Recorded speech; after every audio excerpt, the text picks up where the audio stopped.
Brought to you by TechnoSpark 20 series smartphones. I'm superhuman. यानंतर आम्ही आमंत्रित करत आहोत अरे ईडीला न घाबरणारा असा बेडर नेता आमदार रोहित दादा पवार. आमदार रोहित दादा.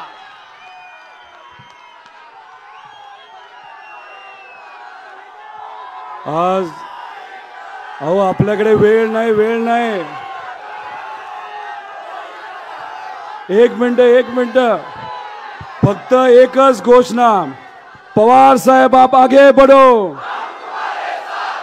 अरे हा बारामतीचा आवाज वाटतो का? दिल्ली हादरली पाहिजे. दिल्ली. पवार साहेब आप आगे बढ़ो. मागच्या बाजूने आवाज येत नाही. हात वर करून पवार साहेब आप आगे बढ़ो. हात वर करून पवार साहेब आप आगे बढ़ो. कृष्ण हरे.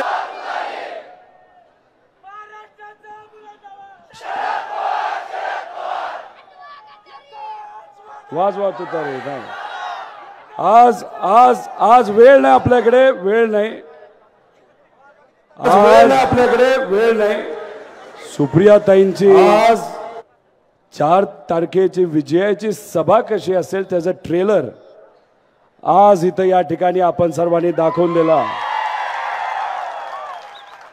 या सांगता सभेसाठी आवर्जून इथं उपस्थित असणारे आपल्या सर्वांचे लाडके प्रेमाचे एक असे व्यक्तिमत्व फार मोदी साहेबांपासून शहा साहेबांपर्यंत फार खालच्या भाजपच्या कार्यकर्त्यापासून पण वरपर्यंत हे सर्व लोक फक्त महाराष्ट्रात नाही तर देशातले हे सर्व लोक ज्या व्यक्तीला घाबरतात असे आपले स्वाभिमानी मराठी माणूस मध्ये आदरणीय पवार साहेब या ठिकाणी उपस्थित आहेत.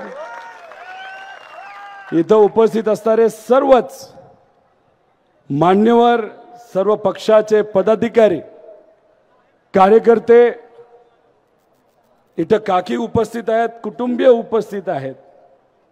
पत्रकार व आपल्या बारामती व आसपासच्या परिसरामध्ये राहणारे सर्व स्वाभिमानी नागरिक बंधू आणि भगिनींनो,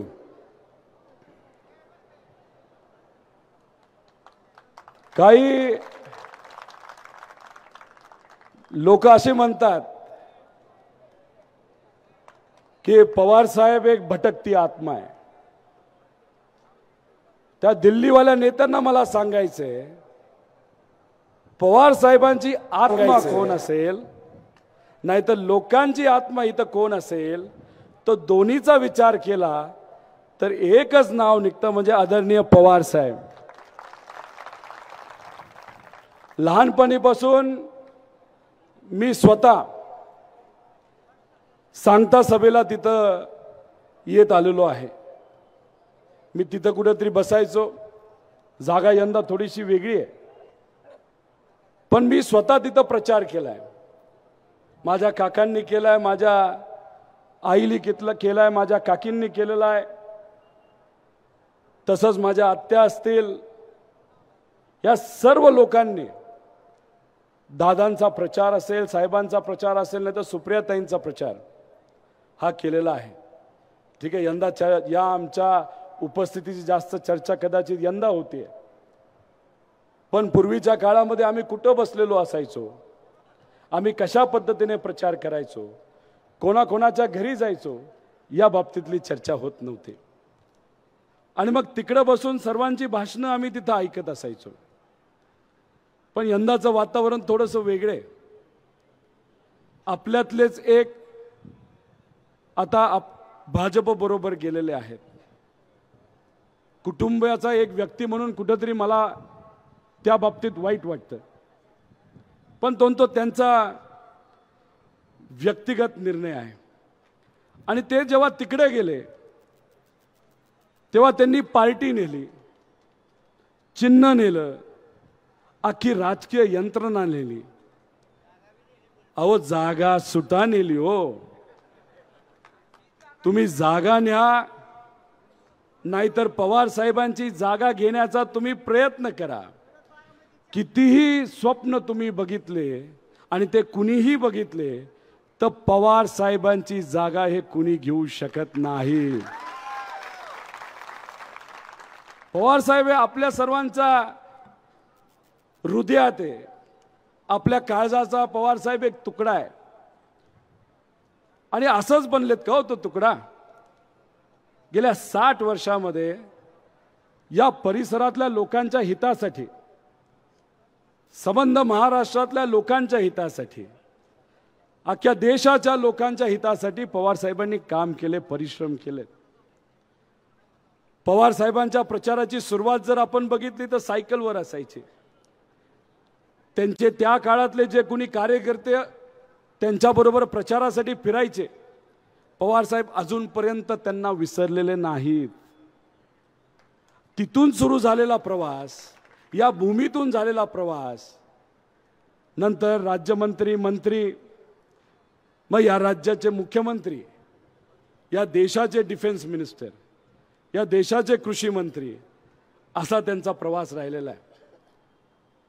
जेव्हा केव्हा त्यांच्याकडे पद होतं, जो कुठला निर्णय त्यांनी घेतलेला आहे त्या सर्व निर्णयाचा केंद्रबिंदू कोण असेल तर या महाराष्ट्रातली स्वाभिमानी जनता हे त्यांच्या निर्णयाचं केंद्रबिंदू असायचं.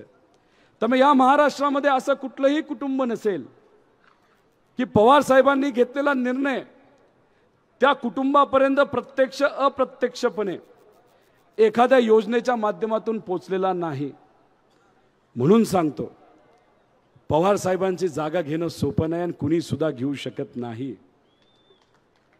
जेव्हा केव्हा पवार साहेब संबोधित करतात आपल्या सगळ्यांना, पवार साहेब हेच बोलतात, या परिसराचा आणि महाराष्ट्राचा मी विकास का करू शकलो तर त्याचं फक्त एकच कारण आहे, इथं असणारी जनता आणि तुम्ही सर्वांनी आम्हाला निवडून दिलं म्हणून तो विकास मी करू शकलो. पवार साहेब कधी म्हणत नाही मी केलं मी केलं. मी म्हणणारे सगळे भाजप बरोबर गेलेले आहेत, नाही तर भाजप मध्ये आहेत. त्याला साध्या भाषेमध्ये आपण जर काय म्हणतो असं बघायला गेलं तर त्याला अहंकार म्हणतो. खरं तर पवार साहेब जेव्हा जागा बदलली तेव्हा लोकांनी ठरवलं होतं मोठ्या संख्येने तुमचं मनोगत इथं ऐकण्यासाठी यायचं. आणि जे दिल्लीचे नेते आहेत ते म्हणतात पवार साहेबांना कुटुंब सांभाळता आलं नाही. त्या नेत्यांना मला सांगायचं की पवार साहेबांचं कुटुंब फक्त पवार आडनावाचं नाही हो.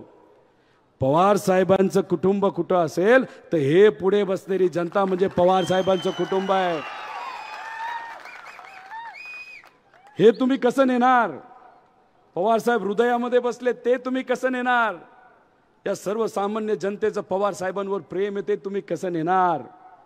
60 वर्षामध्ये सायकलवरनं मोटरसायकलवरनं गाडीवरनं जे कुठलं पद असेल ते सत्तेतलं असू नाही तर विरोधात असू, पवार साहेब लोकांपर्यंत पोहोचलेत. अनेक आंदोलनं पवार साहेबांनी विरोधी पक्षनेता म्हणून केलेली आहेत आणि लोकांपर्यंत पोहोचले. म्हणून आजपर्यंत जी कुठली सत्ता या महाराष्ट्रामध्ये आपल्या विचाराची आली त्याचं मुख्य कारण आहे म्हणजे आदरणीय पवार साहेब. 2014 पर्यंत आपली सत्ता या महाराष्ट्रामध्ये कोणामुळे आली असेल तर ती पवार साहेबांमुळे तिथं आली. आणि ती सत्ता आली म्हणून पवार साहेब काही नेत्यांना पद देऊ शकले आणि ती पद मिळाल्यानंतर त्या नेत्यांनी आपापल्या मतदारसंघामध्ये विकास केला. जर सत्ताच पवार साहेबांनी आणली नसती तर विकास कसा केला असता? त्यामुळे मी अनेक या नेत्यांना विनंती करतो, हा जो अहंकार नाही तर मी पण आहे तो कुठेतरी बाजूला ठेवा आणि हिम्मत असेल तर हो हे सर्व पवार साहेबांनी केलं, हो जे कोणी आम्ही आज आहोत ते पवार साहेबांमुळे आहोत हे सांगण्याची हिम्मत कुठेतरी तुम्ही करावी अशी विनंती या सर्व नेत्यांना करतो. अहो पूर्वी आदरणीय पवार साहेबांवर, पवार कुटुंबियावर, ताईंवर जर कुणी म्हणायचं काही बोलायचं तेव्हा आपले दादा अजित दादा त्या लोकांचा समाचार घ्यायचे. घेत होते का नव्हते? मग आता काय असं बदललं? काही थोडेसे व्हिडिओज आहेत, भाजप बरोबर दादा गेले, पण भाजपच्या काही नेत्यांचं साहेबांबद्दल काय मत आहे हे थोडंसं व्हिडिओच्या माध्यमातून बघू. पूर्वी लावरे व्हिडिओ म्हणणारे दुर्दैवाने आता भाजप बरोबर गेलेले आहेत. त्यामुळे मीच आता म्हणतो, लावरे तो व्हिडिओ.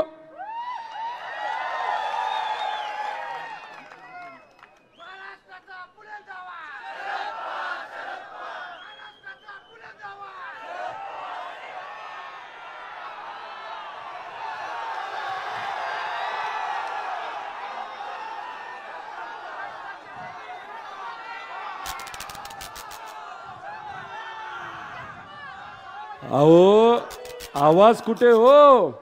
ही गर्दी बघितल्यानंतर चंद्रकांत दादाचा आवाज सुद्धा बसला असं कुठे दिसतंय. आवाज गेला वाटतं. अहो येणार आहे का नाही आवाज त्यांचा परत?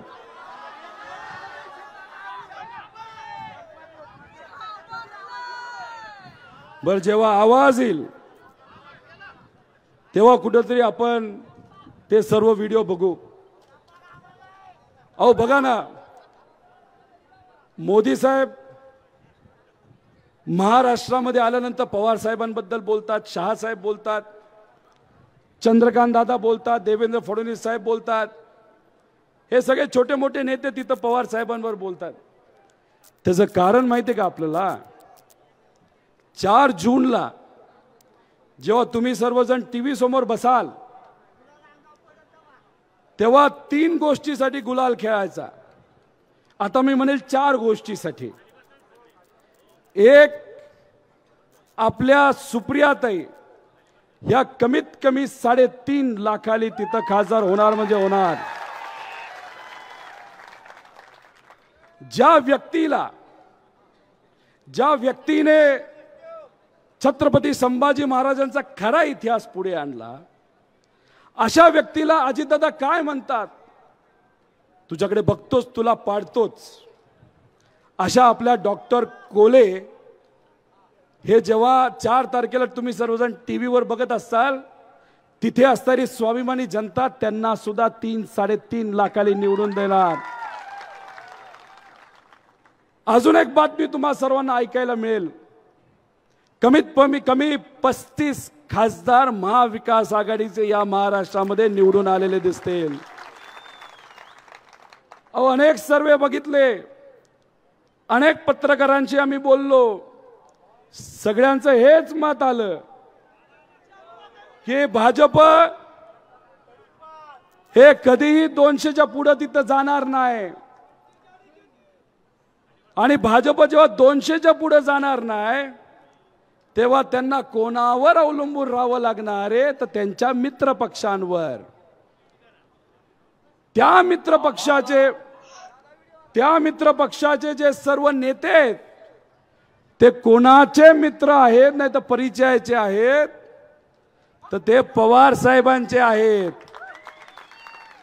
त्यामुळे जसं 2019ला महाराष्ट्रामध्ये आकडेवारीचा नवीन खेळ आपण सर्वांनी बघितला, जे लोकांच्या स्वप्नात सुद्धा आलं नव्हतं, अशी महाविकास आघाडी आपण कोणामुळे बघितली?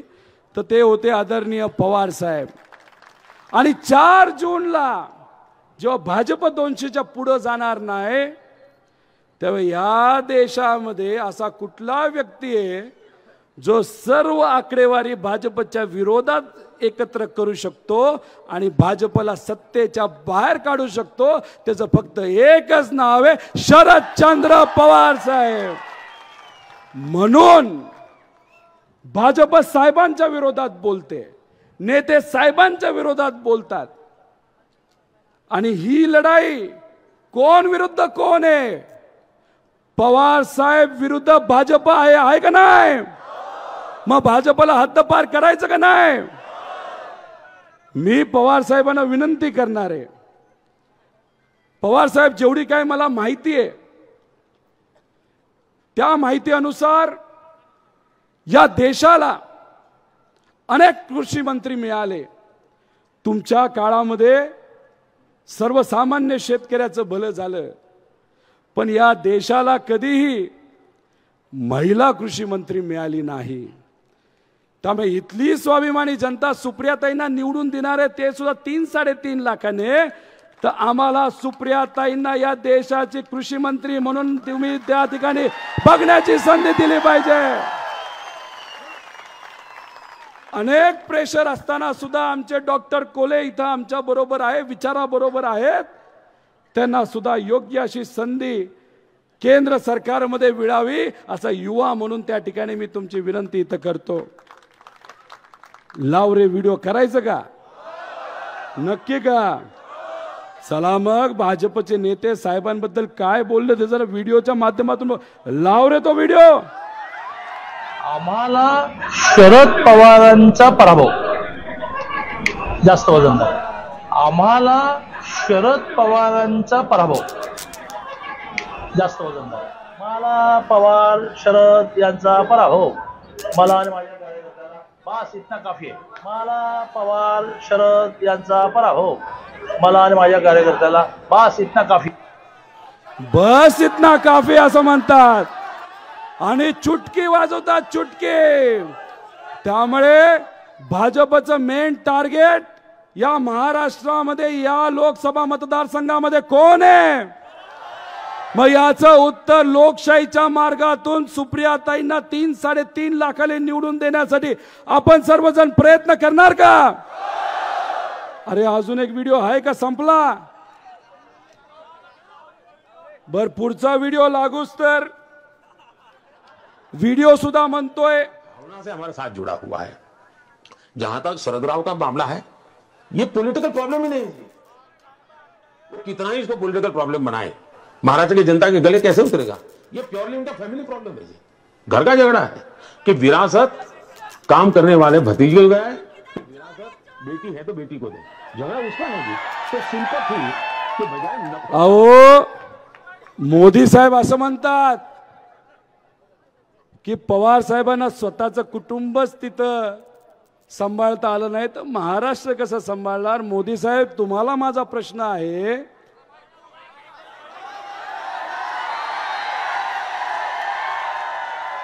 बस इतना ही काफी आहे. तुम्हाला माहिती काय परिस्थिती आहे.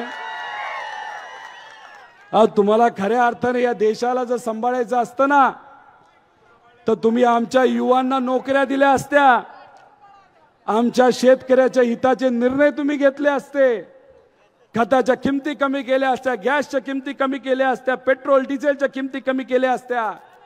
या देशामध्ये महिलांच्या विरोधात जे अत्याचार वाढत चालले ते तुम्ही कुठेतरी कमी केले असते.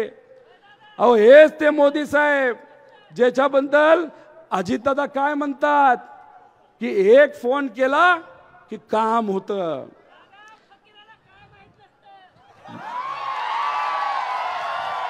अजितदादा तुम्ही म्हणालात मोदी साहेबांचा एक फोन आला तर काम होत असतं.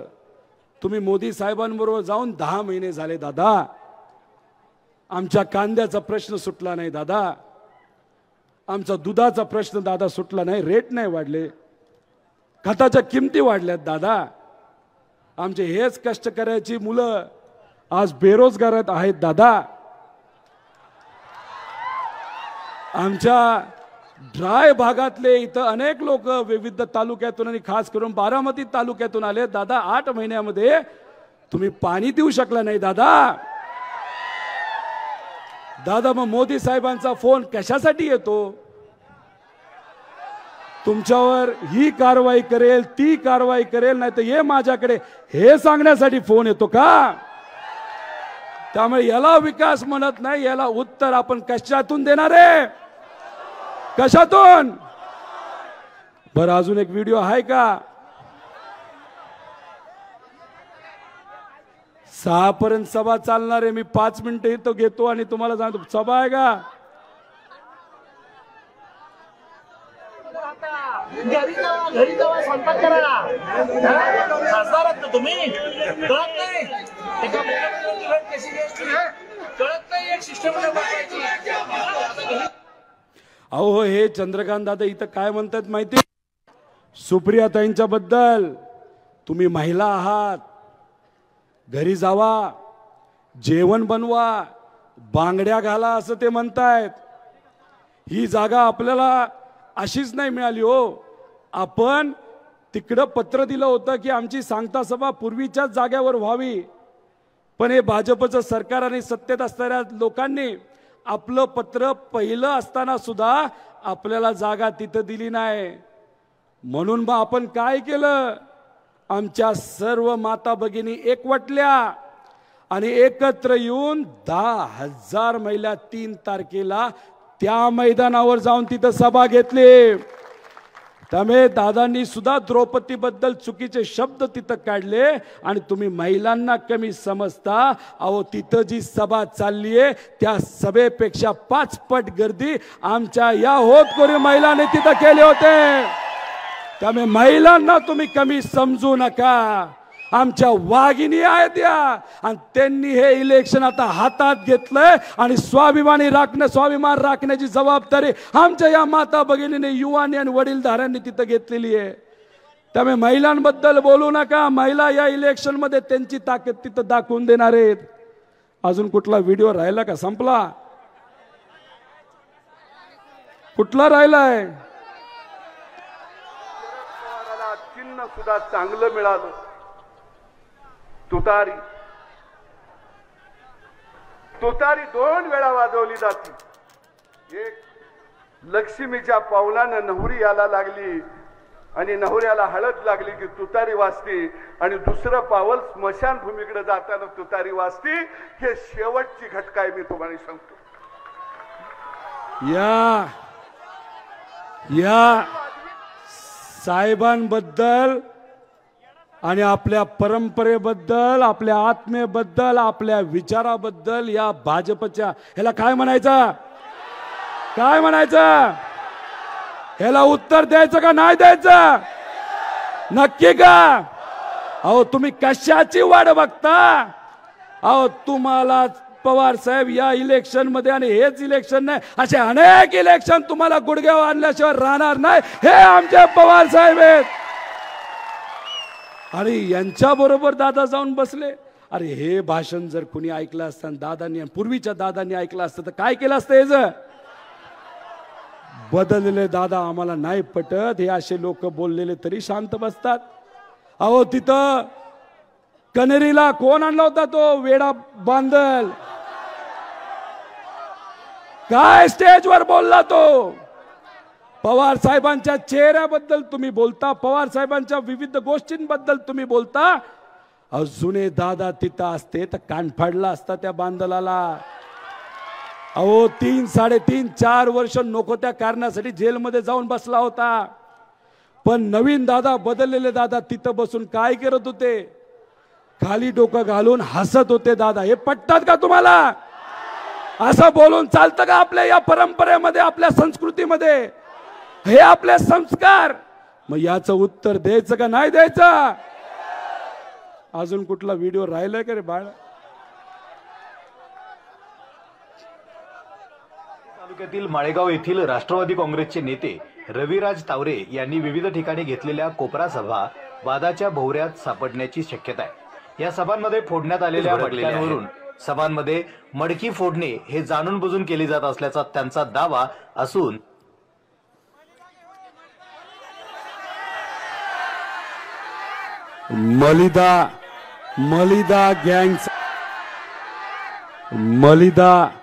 मलिदा गँगचा एक मोठा सदस्य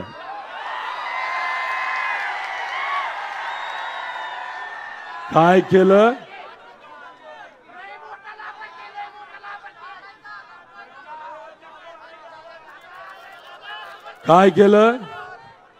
काय केलं तर मटका फोडला. मटका कधी फोडला जातो?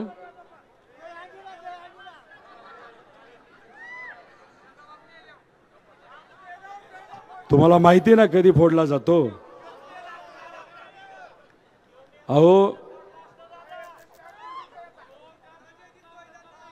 जेव्हा पक्ष फुटला, मी आणि काही कार्यकर्ते, पदाधिकारी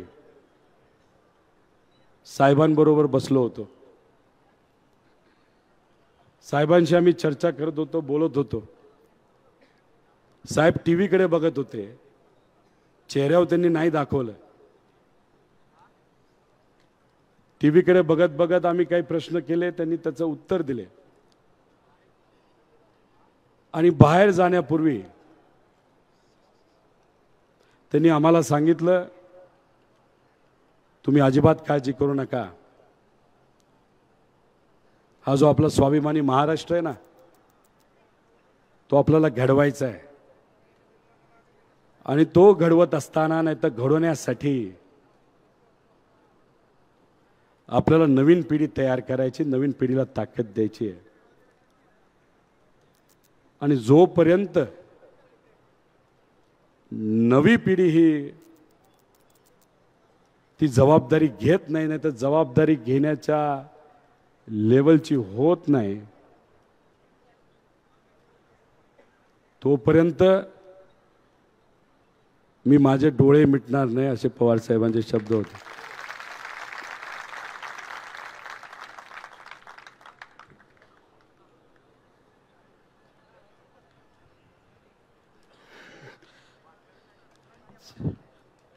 साहेब,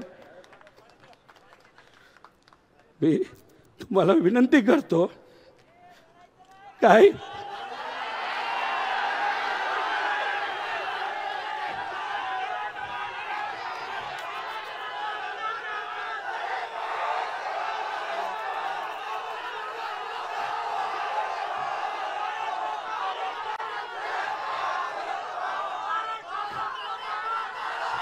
साहेब, मी तुम्हाला विनंती करतो,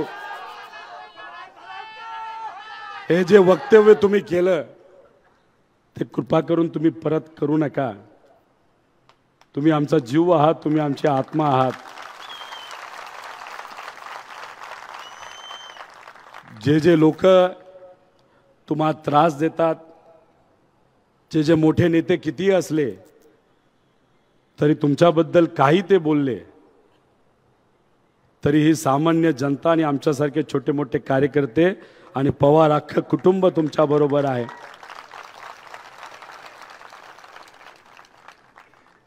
स्वार्थासाठी नाही साहेब आम्ही लढत. कदाचित मला सुद्धा मंत्रिपदाची संधी मिळू शकली असते. माझ्या आजोबाली, माझ्या वडिलांनी जी कंपनी मोठी केली कष्टातून, कुठलीही चूक नसताना सुद्धा त्या कंपनीवर कारवाई केली गेली. आणि मला माहित होतं, मी जर सत्तेत गेलो असतो तर कारवाई झाली नसती. देशमुख साहेब इथं आहेत, अनेक असे नेते ज्यांना अडचणीत आणण्याचा प्रयत्न केला.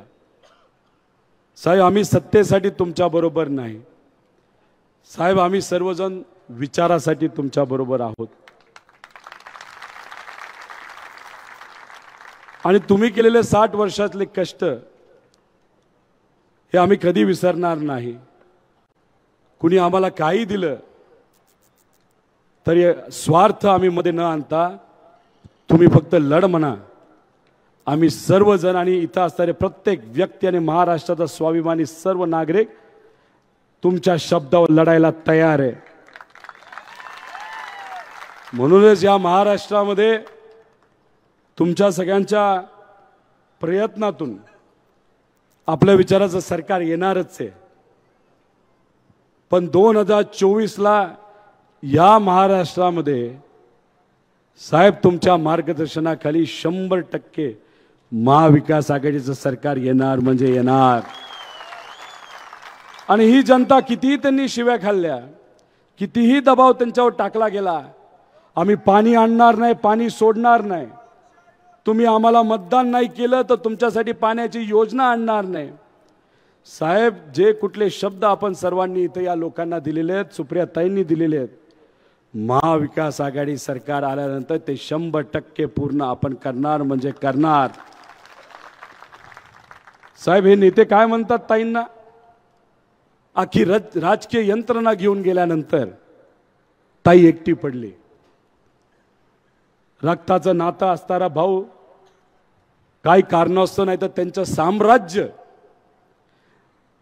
टिकवण्यासाठी त्याच्यावर ज्या काही कारवाई ज्या साम्राज्यावर झाल्यात त्याच्यासाठी म्हणजे स्वार्थापोटी ते पलीकडे गेले असले तर इतर रक्ताचे नाती असणारे भाऊ आणि त्यांचं अख्खं कुटुंब ताईंबरोबर आहे. आणि सगळ्यात महत्वाचं, रक्तापेक्षा हे जे सर्व पुढे बसणारे प्रेमाचे भाऊ आणि बहीण सुप्रिया ताईंबरोबर आणि तुमच्या बरोबर आहे. त्यामुळे तुम्ही त्या बाबतीत निश्चिंत राहा असं माझ्यासारख्या कार्यकर्त्याला त्या ठिकाणी वाटतं. अहो साहेब, हे एक वटवृक्ष आहेत आणि तुम्हा आपल्या सगळ्यांना माहिती आहे, वटवृक्षाला पारंब्या असतात आणि शेकडो पारंब्या असतात. आणि कधी कधी पारंब्याला सुद्धा असं वाटतं अरे पूर्ण झाड हे आपल्यावर अवलंबून आहे.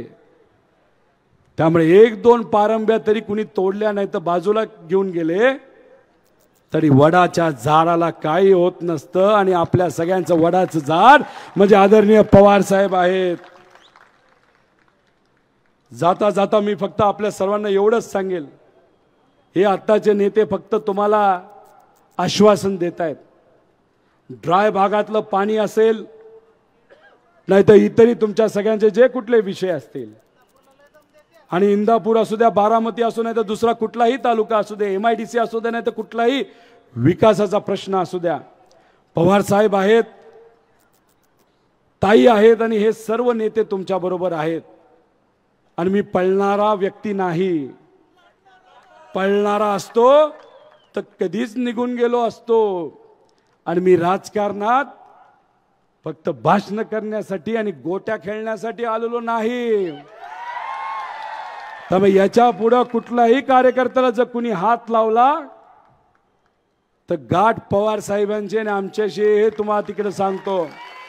आणि येणारं प्रत्येक इलेक्शन ज्याच्यामध्ये तुम्हा सर्वांना संधी देण्याची तिथं आम्हाला संधी मिळेल, तेव्हा प्रत्येक इलेक्शन मध्ये ते जिल्हा परिषद असो, पंचायत समिती असो, बँक असो नाही तर कारखाना असो, तुमच्या पाठीमागे पवार साहेब, ताई आणि आम्ही सर्वजण असो असा शब्द या ठिकाणी देतो.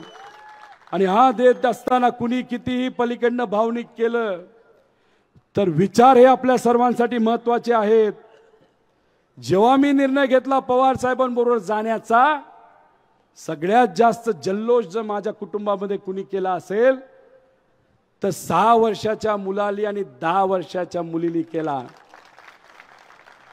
आल्या आल्या घरी आल्या गेल्या त्यांनी मला विचारलं, डॅडा तू कोणाबरोबर आहेस, आजोबा बरोबर आहेस का काका बरोबर आहे? मला 2 मिनिटं कळलं नाही की मी ह्याचं उत्तर काय देऊ आणि या कमी वयामध्ये यांना हा प्रश्न का पडला. मी त्यांना सांगितलं, नाही मी आजोबा बरोबर आहे. त्यांनी मला कडकडून मिठी मारली. त्यांनी मला सांगितलं, दादा तुझा अभिमान आहे. 6 वर्षाच्या मुलाला आणि 10 वर्षाच्या मुलीला जे कळतं ते 65 वर्षाच्या व्यक्तीला का नाही कळत हे मला नाही सांगता येणार. त्याच्या पुढे जाऊन माझ्या मुला मुलींनी काय सांगितलं, तू जर या वयामध्ये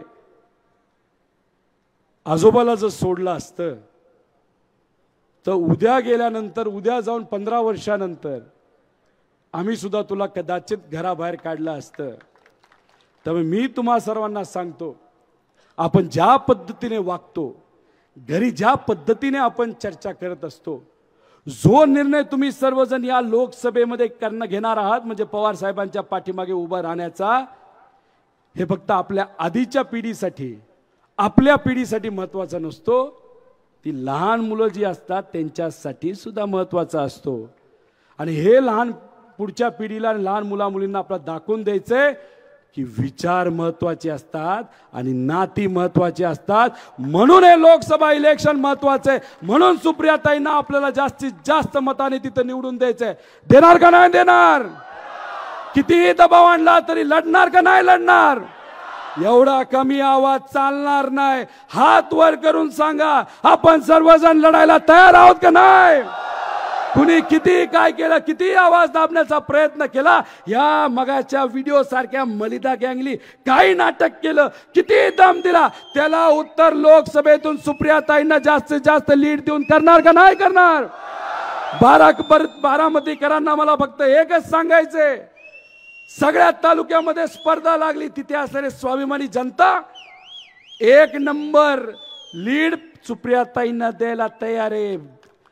इंदापूर तयार आहे, पुरंदर तयार आहे, दौंड तयार आहे, तिथं बोर आणि सर्व इतर तालुके तो मतदारसंघ तयार आहे, खडकवासला तयार आहे. पण आजपर्यंत जे कुठलं इलेक्शन झालेलं आहे त्याच्यामध्ये बारामतीकर आणि बारामतीमध्ये असणारे स्वाभिमानी जनतेने साहेबांना, दादांना, सुप्रियाताईंना पुरोगामी विचाराला, जेव्हा दादा आपल्याबरोबर होते तेव्हा पुरोगामी विचाराबरोबर होते, ह्या सगळ्यांना या लोकसभा मतदारसंघातून सर्वात जास्त लीड कोणी दिले? मग बारामतीकर आपल्या खांद्यावर मोठी जबाबदारी आहे का नाही? नक्की का? एकदा हात वर करून सांगा. सुप्रियाताईंना जेवढी लीड गेल्या वेळेस दिली होती 1,20,000ची या तालुक्यातून, त्याच्यापेक्षा जास्त लीड आम्ही सर्वजण इथून देणार. सांगा एकदा, नक्की का? सुप्रियाताईंना 2019ला कोणाच्या विरोधात तुम्ही लीड दिले होते? भाजपच्या विरोधात. अजितदादांना विधानसभेमध्ये तुम्ही कोणाच्या विरोधात लीड दिली होती? 1,65,000चे. मग तुम्ही सर्वांनी अजितदादांना, सुप्रियाताईंना भाजपच्या विरोधात जर लीड दिली होती तर सुप्रियाताई आणि पवार साहेब भाजप बरोबर गेलेत का? मग दादांनी निर्णय जो घेतलाय तो स्वहितासाठी आणि स्वतःचं साम्राज्य टिकवण्यासाठी तिथं जर घेतला असेल, पण तो निर्णय घेत असताना ज्या स्वाभिमानी जनतेने भाजपच्या विरोधात दादांना 1,65,000ची लीड दिली होती, दादांनी निर्णय घेत असताना इथं असणाऱ्या स्वाभिमानी जनतेला विचारलं होतं का मी भाजप बरोबर चाललोय? विचारलं होतं का? मग आपली जबाबदारी आहे. आता गेल्या 60 वर्षामध्ये तुम्ही सर्वजण नेहमी भाजपच्या विरोधात आणि पुरोगामी आणि शिवशाहू फुले आंबेडकरांच्या, पुण्यश्लोक अहिल्यादेवी होळकरांच्या आणि अण्णाभाऊ साठेंच्या विचाराबरोबर आपण सर्वजण राहिलोय. आणि तेच उत्तर या लोकशाहीच्या माध्यमातून या लोकसभेमध्ये आपल्या सर्वांना द्यायचं का नाही द्यायचं? आणि तुमच्या सर्वांचे नातेवाईक ज्या ज्या तालुक्यामध्ये, ज्या ज्या मतदारसंघामध्ये, जसं डॉक्टर अमोल कोल्हे असतील तिथं माढा असेल, नाहीतर नगर दक्षिण असेल, तिथं सुद्धा आपल्या सगळ्यांना आपल्याच विचाराचा प्रचार करायचा. तो तुम्ही करणार का? तर मग माझं भाषण झाल्यानंतर एक खास नेत्याकडनं सुप्रियाताईंना एक शुभेच्छाचा संदेश आलेला आहे. तो संदेश आपण एकदा ऐकूया. आणि तो जो टीव्ही मध्ये असताना नाही तर व्हिडिओ मध्ये असणारा जो नेता आहे, त्यांचे जर कार्यकर्ते इकडे आले असतील तर त्यांनी सुद्धा त्याच नेत्यांचं तिथं मनोगत ऐका आणि ते जे म्हणतात ते सगळ्यांनी तिथं स्वीकारा. एवढं सांगतो आणि थांबतो. जय हिंद, जय महाराष्ट्र, जय स्वाभिमान.